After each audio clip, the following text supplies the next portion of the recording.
Hi everyone, my name is Parul Prashar and welcome back to the second video of Girl Script Summer of Code series. In today's video, I'm going to talk about how to find different projects, how to find GitHub repositories, and what can be your next step after the previous video in which we talked about Discord server and how you can gain guidance from mentors, you can create your issues, you can ask them what your doubts are, and you can move with the next steps after getting the congratulations email. So in today's video, you will understand that how to find projects, how to understand which tech stacks are being used in these projects, which projects are good for you to contribute, and what mentors you can find in these projects. You can link them on Discord, you can find your project admins and every other thing. So it's right there in my computer screen. So first of all, as I told you in my previous video as well, last year they had listed everything on their official website, which made it very easier, literally to find any other thing and commit on GitHub and create issues. But this year they have created a Google document or a spreadsheet in which they have listed every other thing. And this is extremely tough from the perspective of a beginner who is doing all these things for the first time. But unfortunately, we do not have any other choice. So what I'm going to do is I'm going to make it very easier for all of you so that you don't face any doubts or you don't face any troubles while going through all of these things. So this is the spreadsheet that they have. You might be thinking that you did not find its link on Discord, and unfortunately, this is the entire case. I wasted so much time looking for this link on Discord. It was not there. They should have sent it right into our emails, but they did not.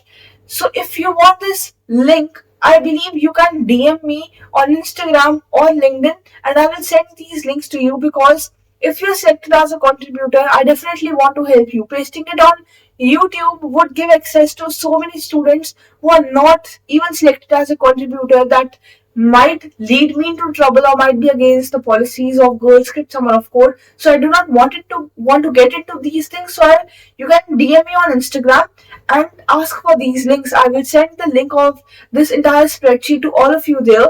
And for this video, you can take a look at this and understand how things have been happening. And I will make you understand that how you can find out different projects for that are good for you and what you can do. So see right here, this is the entire spreadsheet that they have created. This is basically the number of people who are active at present. It's of no use for us. Let's start here. This on the A cell. This is the name of different projects that they have created. And let's check overall how many projects are there. It was around 187. See, 187 projects are there, so much huge number, and you can contribute to these projects. You might be thinking that so many projects are there and it will be easy for you, but I did check these projects. Some of these projects do not have an active project admin who is assigning issues to the people, because of which some projects are as it is.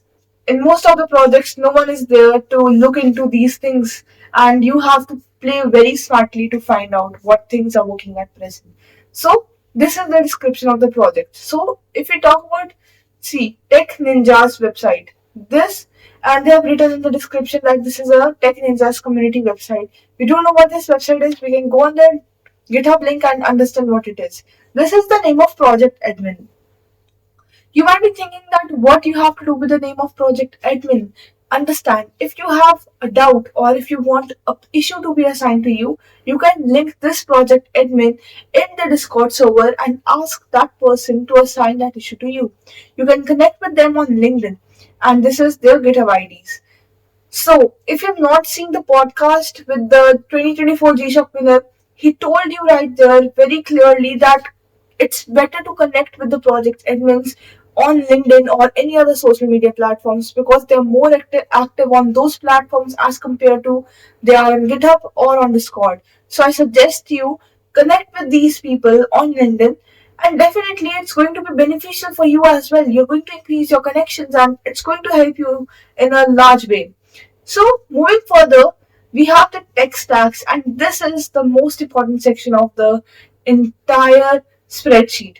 In tech stacks, you're basically going to understand what projects are based upon, what skills you require to use these projects or what skills are required to contribute in these projects.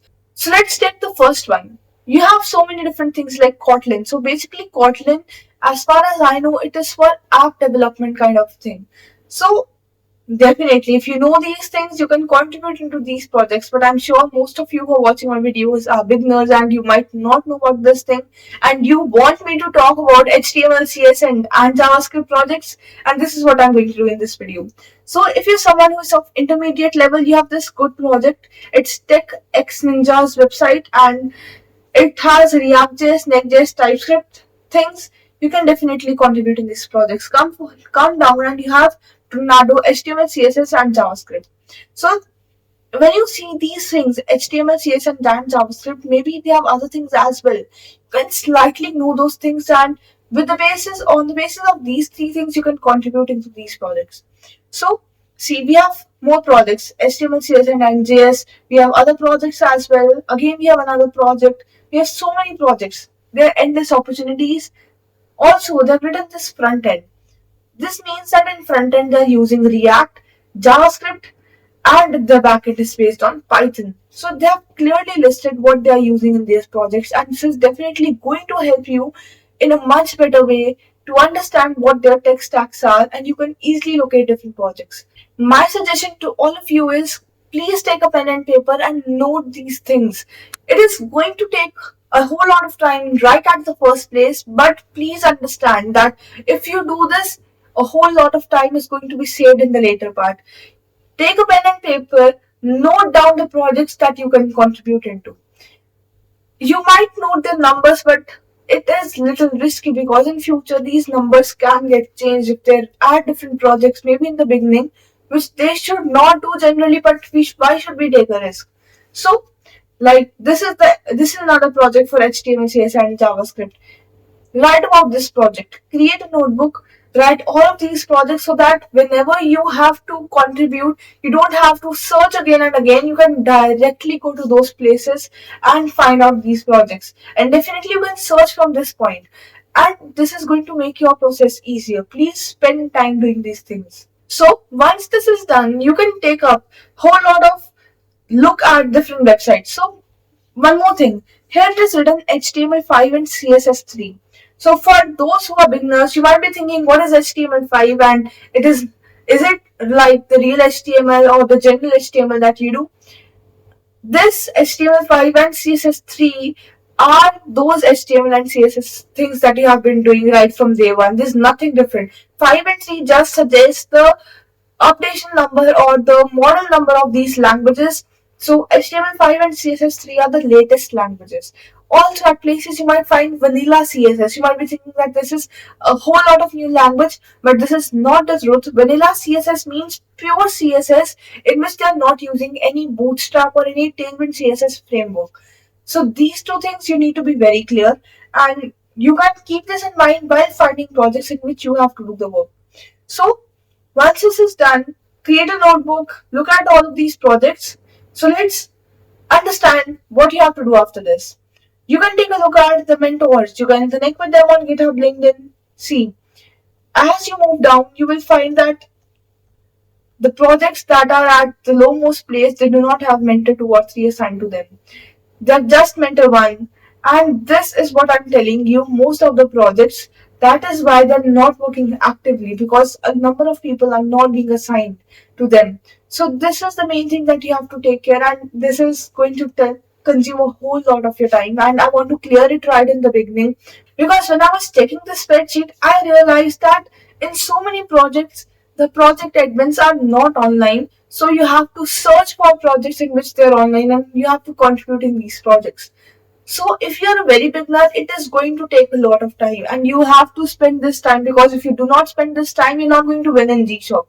Because open source is all about consistency. It's all about the amount of time that you spend. It's not about how much skills you know or how much smarter you are as compared to other people. It's not about this.